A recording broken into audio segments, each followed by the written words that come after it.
Fala pessoal, vamos falar de novo de um assunto preferido de vocês aqui. Qual é? Mangá! Mangá! E hoje com uma autoridade em mangás desse nosso Brasilzão, meu Deus, Rogério de Campos! Seja muito bem-vindo. Vocês podem estar pensando, mas por que ele é? Eu nunca ouvi falar dele. Por que o Rogério sem pai é autoridade? Eu também tô me perguntando por que eu sou autoridade. Porque ele estava à frente da Conrad lá atrás, quando saíram os primeiros mangás de Frota Oriental no Brasil.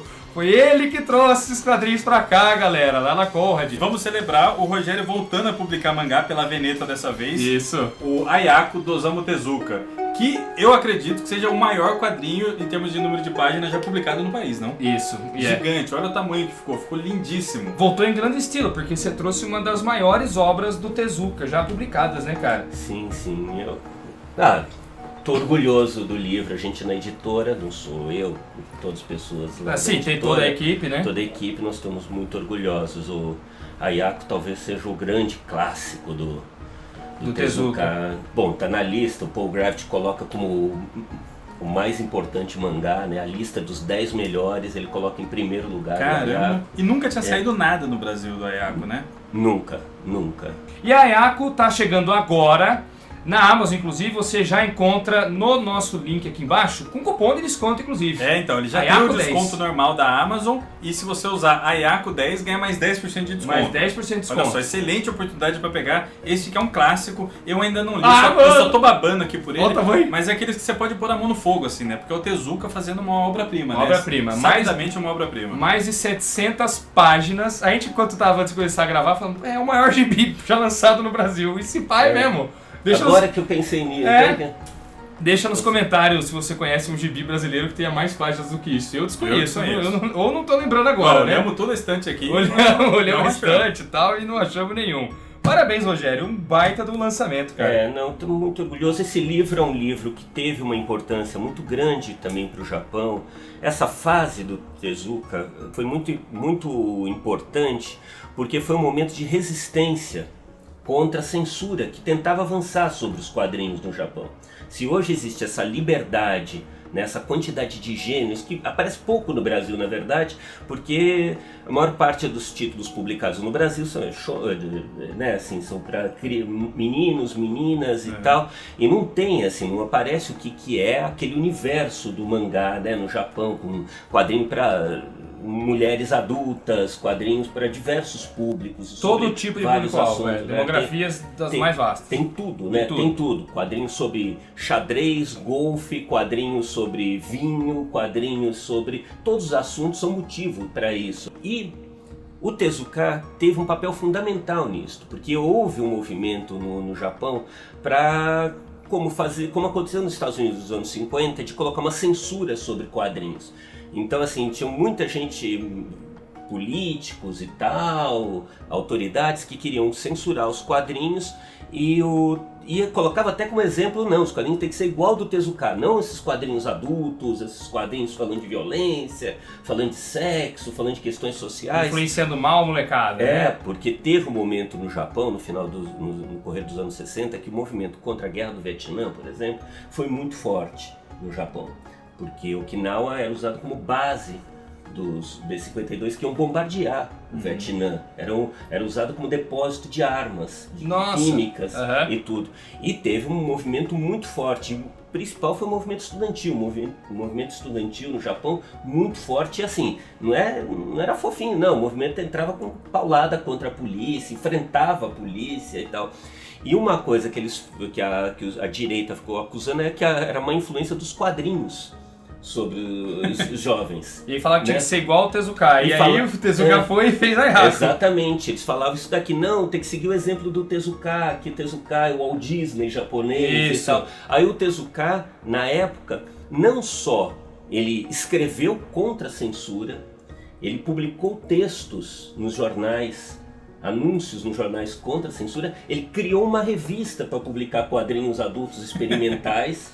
E ele foi fazer quadrinhos adultos sensacional e tal, assim, sabe? Assim, então, assim, quando fala que ele é o Walt Disney japonês, eu entendo como um xingamento. Porque o Walt Disney, primeiro, o Walt Disney não desenhava. É verdade. Né? Só nem criava, a assinatura do Walt Disney é a criação dele. Né? O Walt Disney foi um cara que empreendedor, né? Era um comerciante. E o Walt Disney, quando teve a caça às bruxas em Hollywood, ele foi dedo duro das caça às bruxas. Ele era um anticomunista. Na época dos comunistas lá, exatamente. Né? O Walt Disney foi visitar o Mussolini. Foi na casa do Mussolini, foi no cinema. Então é um xingamento. Por isso que o Hayao Miyazaki hoje também não gosta de comparar ele com o Walt Disney. Claro que não, o Hayao Miyazaki foi do Partido Comunista Japonês, você imagina. Ele não gosta. Né? Assim, então tem isso, assim, esse movimento do Tezuka foi um movimento chave para preservar essa riqueza do quadrinho japonês, que é muito maior hoje em dia que o quadrinho americano. Muito, é uma indústria bem mais consolidada. Muito maior, assim, várias vezes maior. A gente fala muito do quadrinho americano e tal, mas assim, o Japão é muito superior. Por que é superior, eu acho? Porque tem essa vitalidade que não foi domada no momento chave ali, como aconteceu nos Estados Unidos, né? Então, assim, tem vários gêneros. E o Tezuka foi um cara muito importante. Esse movimento dele, assim, foi uma coisa heróica, sabe, daquele movimento. Nossa, eu até arrepio, cara. O maluco era muito bom mesmo, velho. É como se a EC Comics não fosse morta e sim ganhasse vida nos Estados Unidos. Pois Os quadrinhos norte-americanos seriam muito mais interessantes se a EC não diminuísse e sim crescesse. Quando aconteceu o Comics Code, naquele início dos anos 50, os super-heróis eram uma fatia pequena do mercado. Tinha uma porção grande de quadrinhos, por exemplo, femininos, quadrinhos de romance, que eram lidos por mulheres. Terror, exatamente. Guerra, era muito mais diversificado, muitos mais. Adultos lendo quadrinhos, sabe, comic books. O Comics Code Authority foi um retrocesso imenso, né, cara, na indústria. E é uma coisa importante, foi imposto pela própria indústria, foi imposto pelas grandes editoras. Não pode esquecer disso. Então, assim, e aquilo, cara... Pra derrubar a editora que vendia mais. Exatamente, cara, foi isso. Foi assim, isso aí. Então, isso foi uma tragédia que não existe equivalente no cinema, na literatura. Foi uma coisa assim que é como se a gente tivesse chegado nos anos agora, se não tivesse Woody Allen, não tivesse Coppola, não tivesse, sabe, se tivesse sido proibido isso daqui, não, só tivesse no máximo ET. Se acabasse com a geração dos anos 70, Coppola, Scorsese, Kubrick, essa galera toda de uma vez. Seria o equivalente, foi uma tragédia cultural que eu não sei de equivalente, assim, no século XX, assim, foi. Então, assim, esse movimento aconteceu no Japão e foi derrotado muito, graças ao Tezuka. Olha, e aí, quando a gente fala que o Tezuka é gênio, não é só gênio do traço de contar uma história, é gênio por isso, pela importância histórica. É um cara que foi lá, e simplesmente matou no peito a censura. Falou, não, gente, vocês estão me comparando? Tá bom, então compara agora. Vamos mudar o nível inteiro desse jogo. Não, aqui tem nudez, tem assuntos polêmicos, ele pesados. Ele vem lá e muda o jogo como um todo, sozinho, ele vai lá e muda o jogo. E quando a gente fala cria o jogo e salva o jogo. Exatamente. Não é, cara? É isso, ele criou o jogo, ele criou os mangás modernos. Sim. Como falar, a indústria de mangá se sustenta. O Katsuhiro Otomo fala nisso. Ele fala que se não fosse Tezuka, não tinha anime, não tinha mangá, porque foi ele que deu a base. Não que não existisse caras fazendo mangás e tal, mas ele dá a base para essa indústria moderna. Com mangá e com anime. E com as duas coisas. As duas coisas, cara. E aí ele faz esse livro que é uma história do Japão depois da Segunda Guerra Mundial. Ele vai contando através da história de uma família de aristocratas numa região rural do Japão. E aí ele vai mostrando os podres daquilo lá. Ele vai mostrando os podres da sociedade japonesa, ele vai mostrando a corrupção na política, inclusive isso daqui, a luta contra os sindicatos, a luta suja, né, que a direita e o governo de ocupação americano move contra o Partido Comunista, os sindicatos, tudo. Ele vai mostrando tudo isso daí, assim, sabe? Ele vai mostrando o efeito da reforma agrária que teve no Japão. É um livro muito forte, assim, uma história grandiosa do Japão no século XX, a grande história, talvez, do Japão no século XX, em forma de quadrinhos pelo seu maior criador, sabe? Sensacional. Que foda, velho. Então vai lá, Ayako 10, usa isso daí pra pegar esse mangá. E é a primeira vez que tá saindo volumão grande assim, único, não é?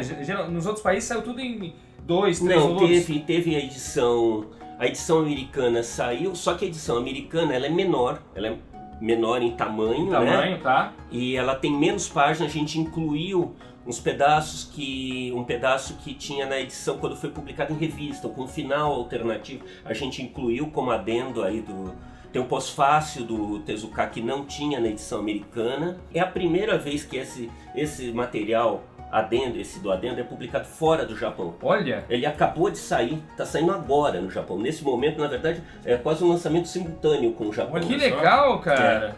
E saiu no papel Pollen, que é aquele papel de livro, e combinou com o mangá. Eu falei, lindo, papel que é esse aqui? É look screen? É jornal? Não, é Pollen. Eu falei, nossa! Ficou lindo, mano! E ficou realmente bonito. Parabéns pela edição, Rogério. Muito obrigado. E aí, Rogério, vamos lá pra... Quando você iniciou lá como diretor executivo, diretor, editor, não sei qual é que é o termo lá da época, você já gostava de mangá? Como é que foi o seu primeiro contato com quadrinhos japoneses, assim? Como profissional, claro. Eu conhecia... Na verdade, a Conrad, quando a gente fala que a Conrad começou os mangás, é porque a gente... Aquele negócio de publicar no formato, claro, já tinha Lobo Solitário, Garota Sensitiva, outros, tudo no formato americano e ocidental. Eu acho que a primeira coisa que eu vi de quadrinho japonês publicado no Brasil, na verdade foi quadrinhos pornôs. Eu suspeito que fosse coisa do Kazuo Koike e Gozei Kojima. Eu suspeito que fosse daquela revista que eles faziam lá no Japão. E era um material que talvez fosse até pirata. Podia ser sim. E o texto era visivelmente inventado. Os quadrinhos... Era só pra mostrar as mulheres e os caras lá. Era um negócio de histórias eróticas com samurai. Mas formato oriental mesmo, e respeitando tipo, era meio tanco, né? Mas tinha essa coisa de cada 2 edições era uma japonesa na época. O Lobo Solitário e outros, nem isso, eram capítulos, né? Eram 5, 6 revistas para dar uma japonesa. Porque era quase, era quase como um subgênero de super-herói. Era isso. O Frank Miller era fã do Lobo Solitário, por isso falou, aí esse pessoal publicou porque a capa era do Frank Miller. Isso, foi mesmo. Então foi quase como assim, um segmento do segmento. Foi isso mesmo. Aí o Akira virou anime, estourou a beça, aí teve interesse pelo Akira, os Estados Unidos lançou colorido, veio pro Brasil a versão de lá também, formato ocidental, espelhado e tal. Mas e você, no teu caso, como que você conseguiu contato com os japoneses? Então, o que aconteceu foi que Pokémon tava bombando. Sim, muito. E eu tinha um trauma, por causa da Herói. A gente fez a Herói, a revista Herói, foi um sucesso estrondoso. A Herói saiu por qual editora? Escala? Trama? Qual era? Não, era uma parceria da gente com a Nova Sampa. Nova Sampa. Né? Aí, depois passou a ser só a gente, Aí, chegou no momento que a Herói despencou a venda. E a gente, foi um terror. A Herói, ela tem uma queda vertiginosa, eu não sei se esse link tá certo, com a popularização da internet como um todo, ou não? Ah não, a internet fez popularizar bem depois. Não, o que aconteceu, Daniel, foi que a Herói falava de tudo. Foi uma revista assim que ninguém acredita, era jornalismo para criança. Uhum. Era um segmento que não existia.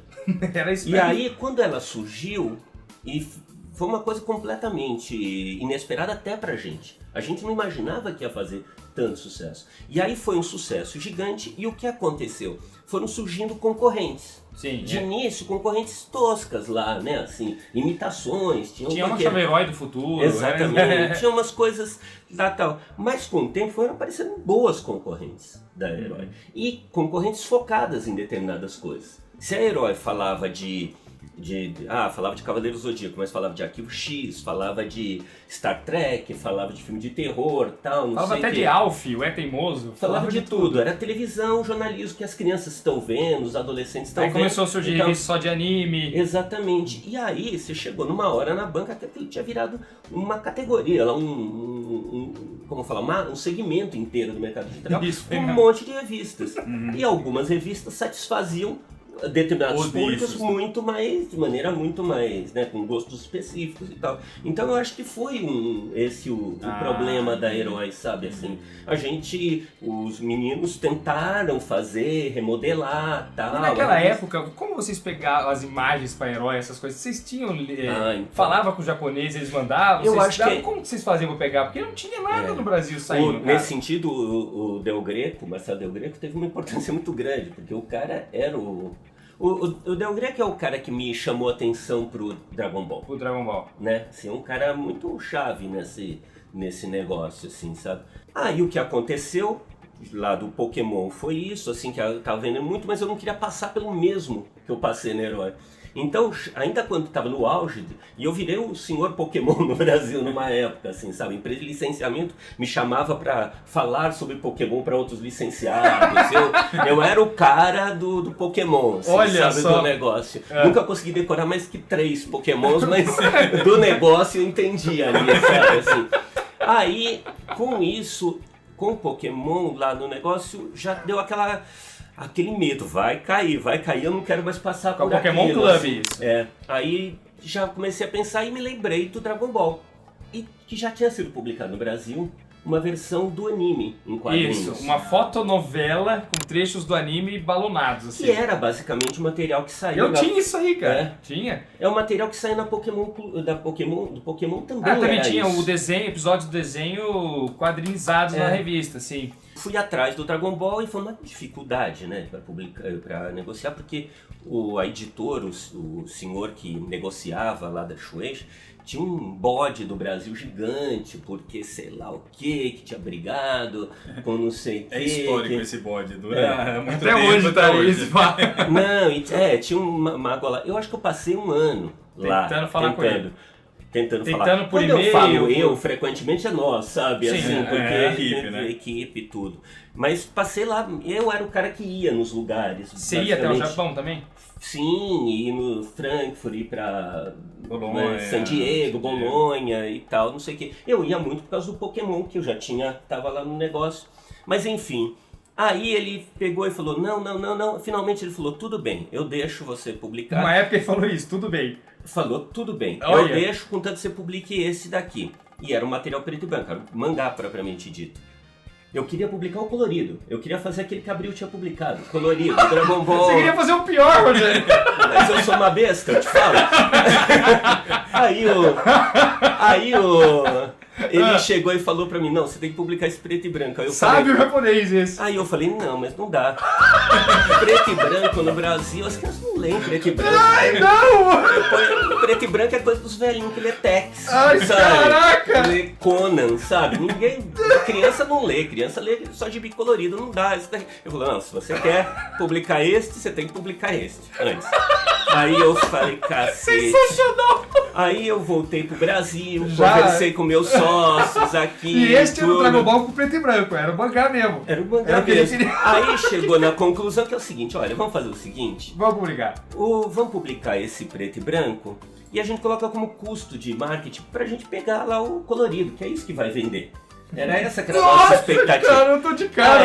Aí eu cheguei e voltei lá, aí no passado 6 meses tinha outro, aí lá acho que em Frankfurt, eu acho, não sei. Aí eu tive uma reunião e falei, tudo bem, mas só que a gente pensou assim, a gente fala lá, imprime lá 5.000 cópias desse preto e branco. Olha, 5.000? Caraca, hoje em dia pra chegar nisso é difícil, hein? Aí aí ele chegou e sentei lá pra reunião, pra gente acertar, e ele falou, só que é o seguinte, tem que ser 50.000 exemplares. Nossa, velho! Aí eu falei, 50.000 exemplares, quer saber? Eu falo pra ele que imprime 50.000, imprimo 5.000, pago os royalties de 50.000 exemplares e pronto. E aí eu falei, tudo bem, vai. Aí ele falou, só mais uma coisa. O japonês duro naquela. Tem que ser igual no Japão. Aí eu falei, como igual no Japão? Aí ele falou, de trás pra frente. Aí eu falei, não vai dar. Aí não vai dar. O Rogério, você tava muito enganado na época, cara. Aí eu voltei pro hotel. Voltou. Liguei pro povo. Era outro aqui do mundo, Brasil. galera. Hoje parece, tipo, que o Rogério tava muito louco. Mas era outro mundo naquela época. Não existia, né? Não tinha. Ele Era inventou um outra padrão. coisa. Aí eu voltei, liguei aqui, tudo aí os meus Meus sócios eram mais animados do que eu até, sabe? Assim. Aí, não, vamos nessa, vai. A gente publica. Já não ia vender nada porque era preto e branco. Mas vai ser invertido. Quem sabe até dessa alguma curiosidade, né? Aí, eu voltei e falei, tudo bem, a gente publica e assinamos e tal, não sei o quê. Cara, foi crescendo. E o Cavaleiros, não tava junto? O Cavaleiros é o seguinte, ele falou que eu tinha que comprar 2 títulos. Aí ele sugeriu que fosse o Video Girl Eye. Video Girl Eye, E aí eu olhei que depois saiu. Assim, aí eu falei, esse daqui. Claro, você já conhecia o Cavaleiros na época da Herói. Então eu falei, tá bom, vai. A gente publica Cavaleiros. Comprei Cavaleiros meio vinda casada, assim. Caraca, o interessado era o Dragon Ball colorido. E por um acaso veio o Dragon Ball e o Cavaleiros. Mas você vê... Mas tem gente, eu já vi gente falando que não, fui eu que trouxe. Não eu, contando vantagem, falando que trouxe o mangá pro Brasil. O mérito não é nem meu. O mérito foi daquele senhor japonês. Não é nem meu.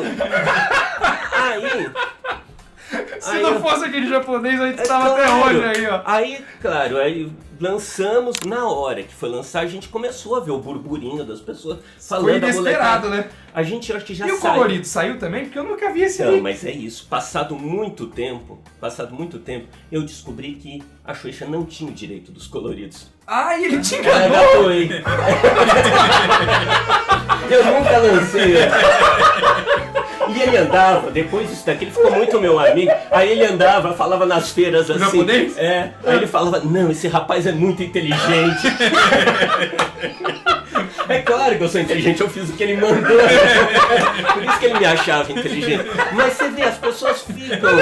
Mas foi isso, assim. Aí a gente, quando foi lançar o Dragon Ball. Eu achei que ia rir dessa entrevista. Aí o Dragon Ball era pra sair.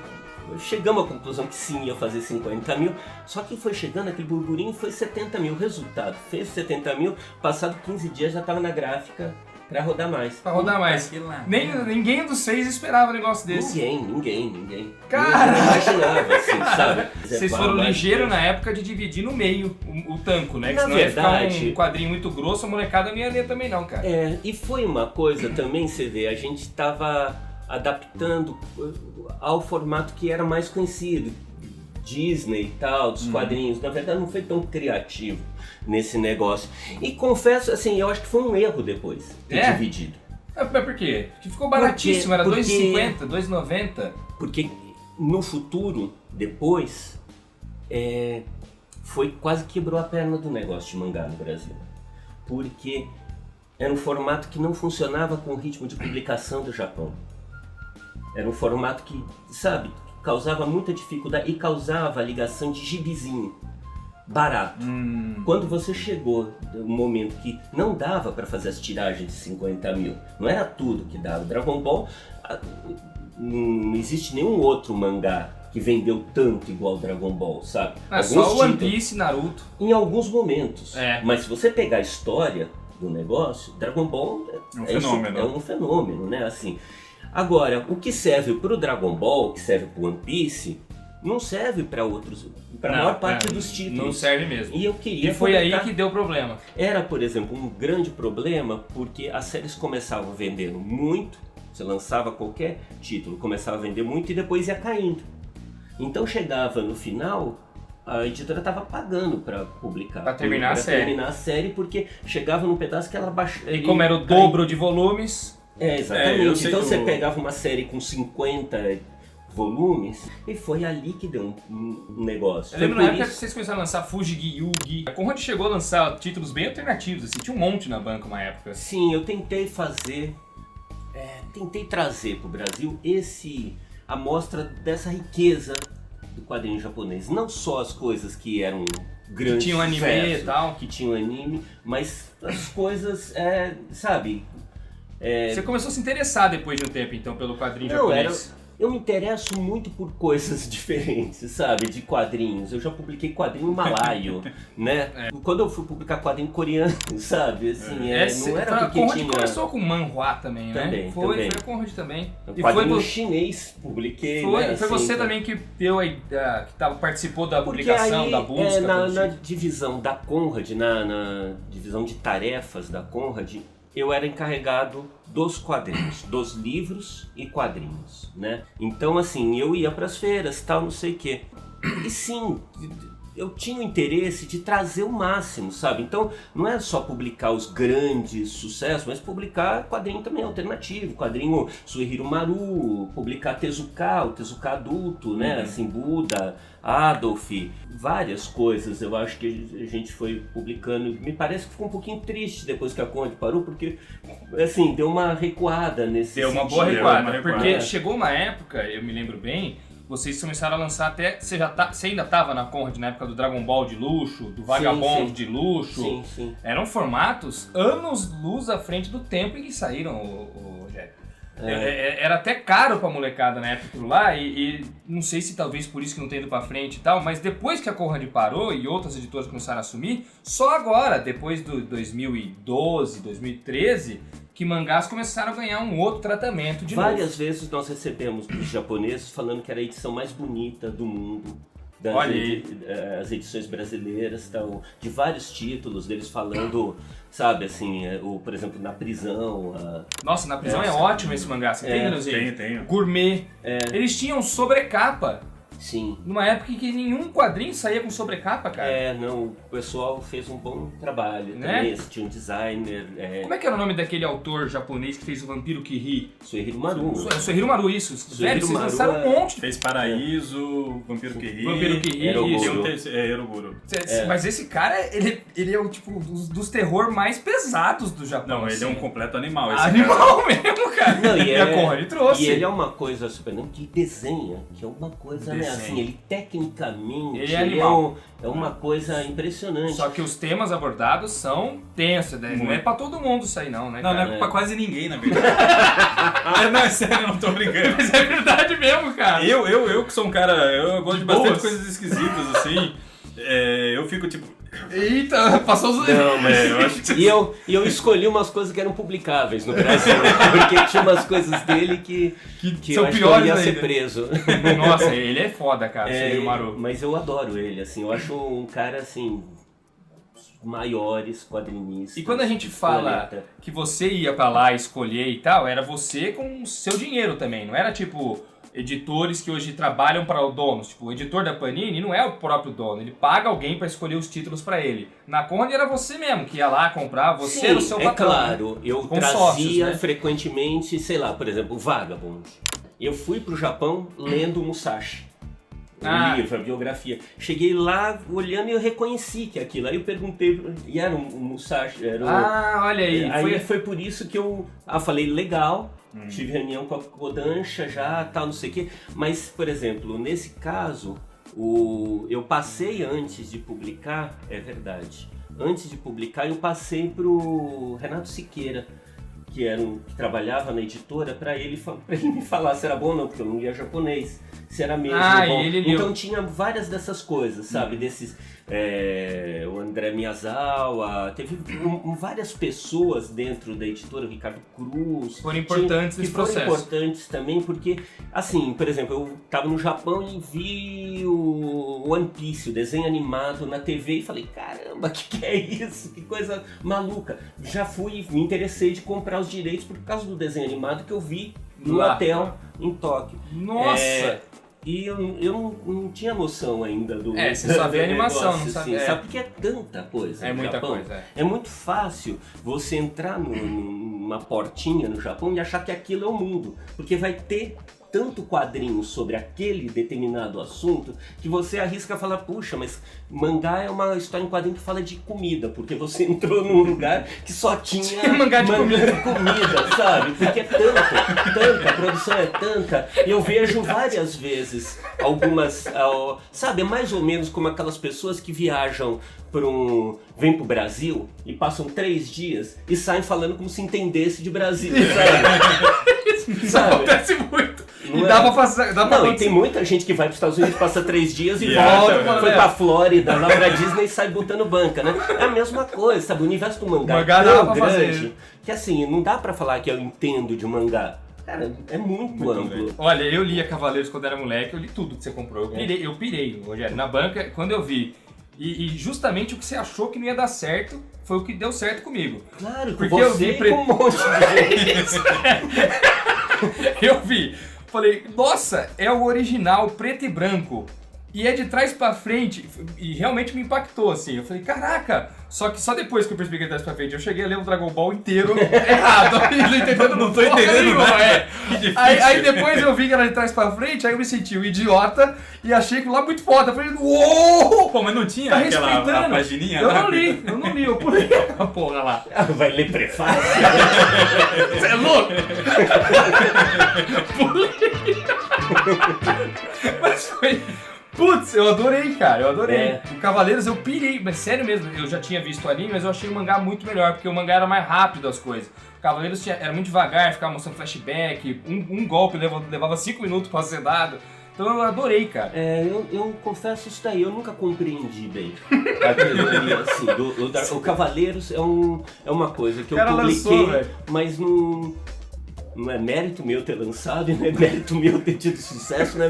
Não tenho nada, coisa, assim, né, não cara? mexi nada, falei, deixa como está, a capa vai e Mas isso tal, foi não sei importante, o é melhor do que meter a mão. Às vezes se é outro cara que tá no lugar, fala, vamos mexer, Não, vamos... eu sou um editor que me meto muito, né? Esse aí você falou, eu não vou me meter. Não vou me meter, porque funciona e tem... Joia. E o Cavaleiros foi uma coisa interessante, porque assim, as vendas de Dragon Ball caíram, mas Cavaleiros são uma coisa constante, sabe? Assim, tem um público constante. Tá assim, até hoje aí, o primeiro mangá de luxo do Brasil é Cavaleiros, né? Com a JBC aí lançando o Kanzenban deles e tal. Ah, sim? É. E tem isso, eu queria publicar mais coisas. Eu queria, assim, isso extra comercial, é do minha gana de apresentar mais títulos, de mostrar mais coisas e apresentar mais coisas diferentes, sabe? Tem uma senhora japonesa, o Guino, e ela trabalhava na maior agência literária japonesa, comprar direitos autorais e vender direitos autorais. E a gente Aqui no Brasil ela trabalha? Não, lá no Japão. No Japão.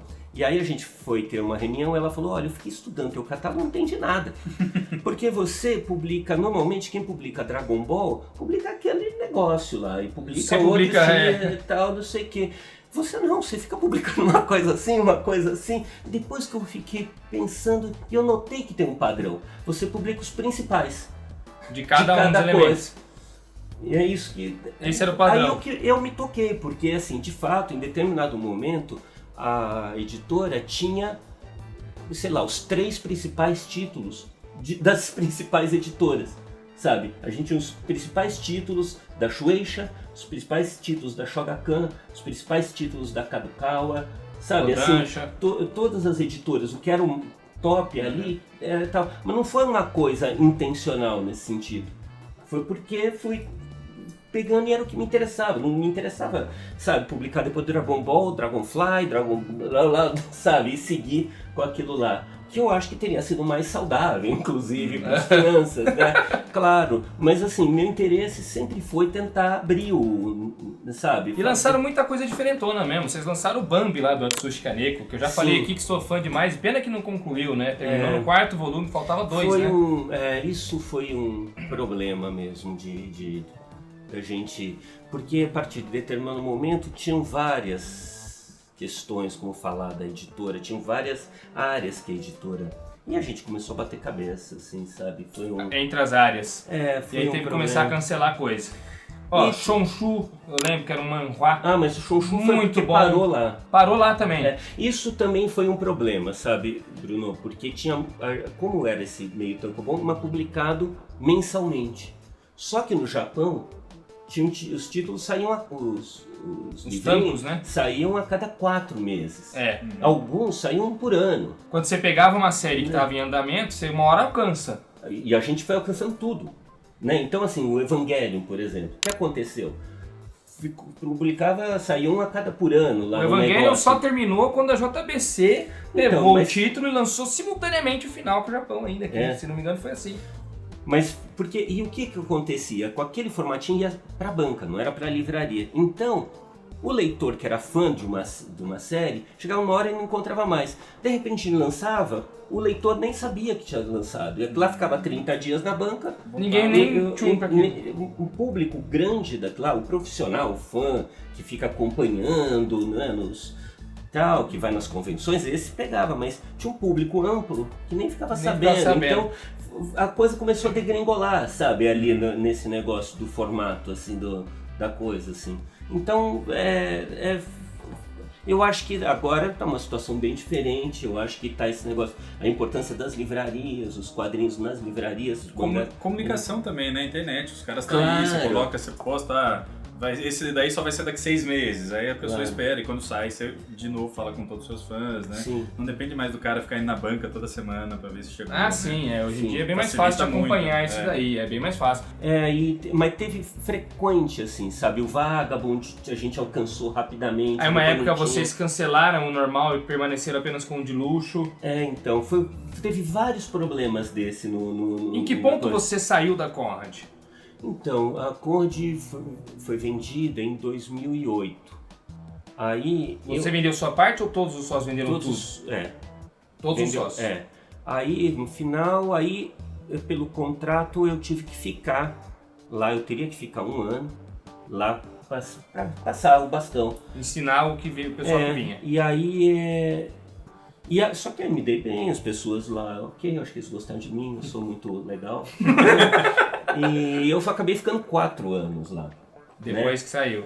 Eu estava também numa quarentena, eu não podia montar uma editora nesse período. Ah, por contrato não podia montar nada? Não podia montar uma concorrente. Exatamente. Aí só que assim, tive uma ótima relação com compradores, tudo, e aí chegou numa hora e falei, não aguento, até porque já tinha aquele negócio de ficar muita coisa, não rolar mais, né, tinha muito, que não batia aí né, assim, o grupo que comprou não tinha aquela ligação emocional que eu tinha com aquela coisa. Então, claro, cancela, não tá vendendo bem, cancela. Mas então já tá... Foi aí que começou então esses cancelamentos todos. Não, já teve problemas antes, né? Teve, como eu te disse, já teve por várias razões tivemos problemas. Mas ali foi um momento que começou, sabe, né? Coisas que eram para retomar não retomaram e tal. E que não é eu estar falando mal, acusar, não, porque é natural. Assim, a gente vai pagar para publicar alguma coisa, como que você responde? Quando a empresa era minha, ainda estava lá. E olha lá, porque eu tinha sócios, né? Mas a empresa não é mais minha, né? E aí chegou numa hora que eu falei, poxa, melhor, queria montar outro negócio e tal, e me liberou e tudo. E aí eu montei a Veneta. E fico orgulhoso, porque tem muita gente que fala, a Conde faliu, não, a Conde foi vendida bem saudável e tudo, e continuou, e continua até agora. Continuou com Calvin e Haroldo por muito tempo. Sim, completou o Game Pés Descalços, completou também. Que Game é uma coisa também surpreendente, né? Na verdade, Game foi antes de tudo, né? Sim, aqueles 4 primeiros volumões lá. Foi antes de tudo. Na verdade, o Game... E foi no formato de livro. O Game foi o primeiro no Ocidente. O Game teria sido, segundo alguns estudiosos, o primeiro mangá publicado no Ocidente. Ainda era em sentido ocidental, né? Nos anos 70.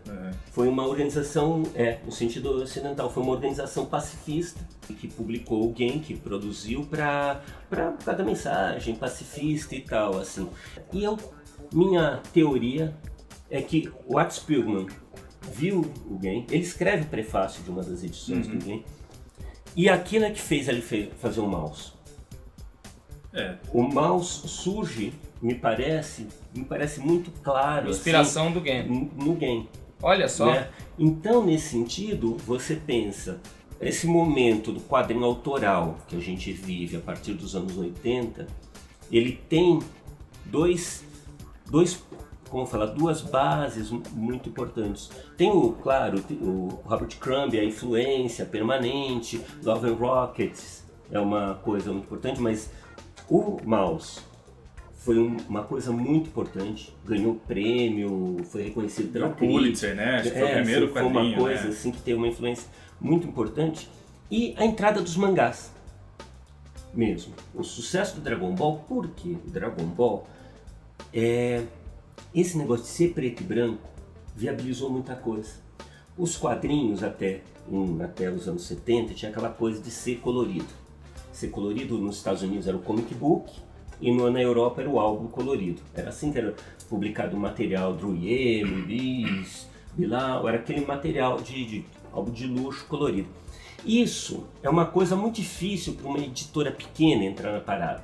Muito difícil para um independente, porque vocês agora têm editora, vocês sabem, o custo de um livro colorido bem mais caro. É muito mais caro. Então, o que acontecia foi que quem ficava lá eram as grandes editoras, e mesmo assim, com os autores mais garantidos, personagens mais garantidos, porque ninguém arriscava muito. O que aconteceu quando entrou o sucesso do Dragon Ball, principalmente, e dos outros mangás, é que aquele formato preto e branco foi reconhecido pelas livrarias. As livrarias no mundo inteiro, no Ocidente, passaram a acreditar que venderia quadrinho preto e branco. Isso possibilitou um monte de editoras independentes entrar no negócio, um monte de autor independente publicar seu livro, porque as livrarias passaram a aceitar esse material. Olha só. E essa questão industrial do preto e branco é uma questão chave para entender o que aconteceu com o quadrinho nesses últimos 30 anos, sabe, assim. Olha só, nunca tinha parado pra pensar nisso, Pô, é verdade, sensacional, cara. hein? E é preto e branco no Japão porque pau pra toda obra, né? Sai toda semana, não dá tempo de colorir diversas vezes e tal. Por isso talvez que seja por isso, causa né? disso, sim, que eles lançam capítulos semanais. Sim. De mesma quantidade de página que um mensal da DC e da Marvel, né? 20 E tem e poucas uma coisa páginas. que é legal que eu gosto, né? Que é história em quadrinhos. Então a história vem antes, sabe? Tem uma importância a Isso, história, né? sim. Por isso, e isso que também os mangás trouxeram. Histórias longas. Né? Continuadas, Porque, e assim, com começo, meio e fim, né? Porque assim, no que era o formato assim, tinha que acabar em 48 páginas, tinha que acabar, né, assim, e o mangá, não, a história vai, né, aquela coisa Toda longa, semana assim. Então, lá. assim, foi uma coisa que, assim, como falar, nós somos frutos dessa entrada do Japão no Ocidente, sabe? E se você pensar que o mouse também é resultado, então assim, tudo nasce do Japão. É mesmo, né, cara? É Então, mesmo. assim, tudo vem ali do Japão, é muito chave, assim, por isso, assim, não é, eu vejo as pessoas falando, não gosto de mangá, gosto de quadrinho, mas é uma coisa sem sentido, cara. Porque assim, tem tanto mangá, de tanto jeito, de tanto, algum você vai gostar. Não, É a mesma não coisa que a tem pessoa como. falar, Se você não fala gosto de cinema. Não gosta de mangá porque você não leu algum mangá que Não. bateu com você, porque a chance de ele existir é gigante, né? E Sim. mangá significa quadrinhos, né? Exatamente. Se um Superman sai lá no Japão, esse gibi do Superman é chamado de mangá também lá. Não tem- Exatamente. Aqui só diferencia. Ah, não, desenho do estilo mangá. Não. Você vê, eu tenho publicado tanta coisa, publiquei tanta coisa ao longo da minha vida de mangá que, sabe, desenhos completamente diferentes uns dos outros, Sim, sabe, sim. narrativas Estilos bem diferentes. assim, sabe, é muito, né, assim, então, são umas coisas, preconceito, existe o racismo, né, é uma coisa muito clara, assim, o racismo contra os japoneses, assim, é uma coisa que não é uma coisa como falar como contra negros, contra índios, mas é uma coisa presente. Não, o pessoal né, cara? fala, é otaku babaca. Mangá é coisa pra fã babão. Eu já vi caras de fãs de super-herói falando, não, mas mangá é aquela coisa violenta, tal, de porrada, não tem história. Não. Não tá lendo certo. Olha, que papo sensacional que nós tivemos com o Rogério. Gente, que foda. O Rogério, só a nível de curiosidade, pega ali, ali. Além de lançar quadrinhos, lançou também bastante livro importante teórico, né? Esse daí eu acho que eu recomendo muito, Paul Gravett. Paul Gravett, que é o cara que você mencionou no começo do vídeo, que fez uma lista das maiores obras asiáticas de todos os tempos e colocou a Ayako em primeiro lugar, né? Exatamente. Esse daqui você que trouxe também, né? Sim, eu acho, bom, Tô livrão, viu? eu acho que é o melhor livro sobre mangás publicado no Ocidente, assim. Tem outros livros ótimos, mas esse eu acho que é o principal. Quem conseguir achar isso Ele tá daí, esgotadaço, né? compre, porque é difícil de De encontrar. Não, e é difícil que volte a ser também impresso, porque foi um livro muito caro na época, mas eu recomendo muito, modéstia à parte, sabe? Fazer o que... Bom, pessoal, então é isso. Agora espero que você volte a lançar mais mangá, viu, Rogério? Tá bom. Começou com o Ayako, mas volta aí a fazer mais mangá, porque o Brasil precisa de mais obras desse naipe aí, cara. Obrigado, Muito Bruno. obrigado. Eu que Muito agradeço obrigado. pela entrevista. Valeu, Rogério. Olha, cara, que história, viu, gente? Espero que vocês tenham curtido aí a entrevista e que comprem a Ayako com o nosso link. Deixe seu like e se inscreve no canal. A gente se vê na próxima. Tchau, tchau. Tchau, mano. 街の人混み方